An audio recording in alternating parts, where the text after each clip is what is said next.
une maison au paradis avec 12 rakats. Une maison qui coûte 12 rakats. Celui vraiment qui rate cela, il a vraiment négligé. C'est important parce que les obligations, ce sont les premières qu'on va voir. Et si on voit que ne sont pas à la hauteur, et maintenant on pousse petit à petit les prières surrogatoires. Donc c'est important la prière. Ne soyons pas paresseux, ne soyons pas feignants, faisons la prière, prions beaucoup, Inch'Allah, et surtout la concentration, sans une prière rapide où on veut se débarrasser de la prière. Non, mais prions, prenons du temps, essayons de nous concentrer, essayons donc de pousser notre cœur dans la récitation, qu'on vive ce qu'on récite, essayez de vivre la prière, essayez de vivre la récitation, essayez de vivre les recours. Ça c'est une formation, c'est une éducation. À force, ton cœur va suivre, Inch'Allah Ta'ala. C'est comme quelqu'un qui est habitué. Avant, il y a des gens qui sont dérangés quand c'est l'heure de la prière. Mais dès que tu es dedans maintenant, tu reprends la prière, tu commences. Là où tu es dérangé, c'est quand l'heure arrive et tu ne pries pas, tu deviens comme un fou, tu n'es pas normal. Il faut que tu fasses la prière. C'est la même chose aussi en pleine prière. Il faut la concentration, al-khushu', et qu'Allah nous donne tout cela, qu'Allah accepte nos adorations et qu'Allah nous facilite. Car la première œuvre qu'on va avoir, c'est la prière. Que nos œuvres soient ce jour à la hauteur et qu'Allah nous compte parmi ceux à qui il a réservé donc ces maisons.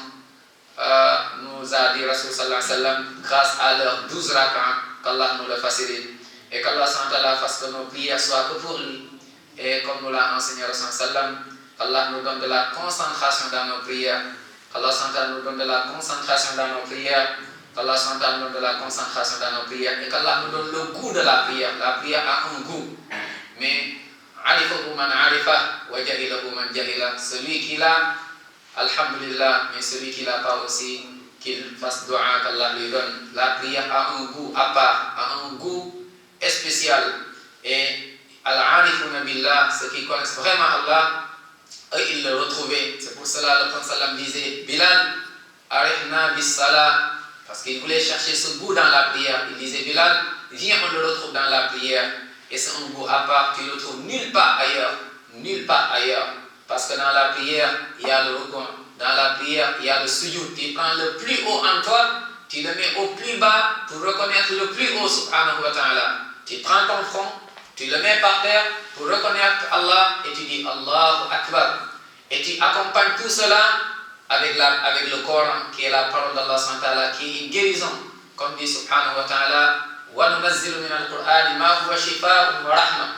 اللهم اجعل يا رحيم يا رحمن، اللهم اجعل القرآن العظيم شفاءنا، اللهم اجعله لنا رحمة يا رحيم يا رحمن، اللهم اجعلنا من عبادك الصالحين، اللهم اجعلنا من عبادك المخلصين المخلصين، اللهم إنا نسألك الهدى والتقى والعفو والغنى، اللهم نجنا من الشرك، اللهم نجنا من الكبائر والصغائر، اللهم نجنا من الرياء والسمعة، اللهم اجعلنا من عبادك يا رحيم يا رحمن، من عبادك الصالحين الذين يا رحيم يا رحمن قلت فيهم وعباد الرحمن الذين يمشون على الأرض هونا، اللهم اجعلنا منهم يا رحيم يا رحمن.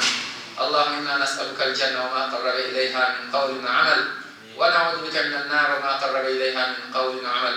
اللهم لا تجعل الدنيا أكبر همنا ولا مبلغ علمنا ولا إلى النار مصيرنا، واجعل الجنة هي دارنا، واجعل الجنة هي دارنا، واجعل الجنة هي دارنا. اللهم يا رحيم يا رحمن، اللهم نجنا واحفظنا من الفتن ما ظهر منها وما بطن، اللهم نجنا من الفتن ما بعد منها وما قرب، اللهم نجنا من الفتن ما علمنا منها وما لم نعلم يا رحيم يا رحمن. اللهم نجنا، اللهم احفظنا واحفظ آباءنا وأمهاتنا وأولادنا وذرياتنا، اللهم كما جمعتنا في بيتك في الدنيا اللهم اجمعنا في بيتك في الآخرة مع النبيين والصديقين والشهداء والصالحين وحسن أولئك رفيقا. وصل اللهم وسلم على نبينا وحبيبنا وشفيعنا وقدوتنا محمد وعلى آله وأصحابه الصحابة الكرام الغر الميامين حملة القرآن والسنة يا رحيم يا رحمن، وعلى من استنى بسنته واهتدى بهديه إلى يوم قيامة الدين. سبحان ربك رب العزة عما يصفون وسلام على المرسلين والحمد لله رب العالمين.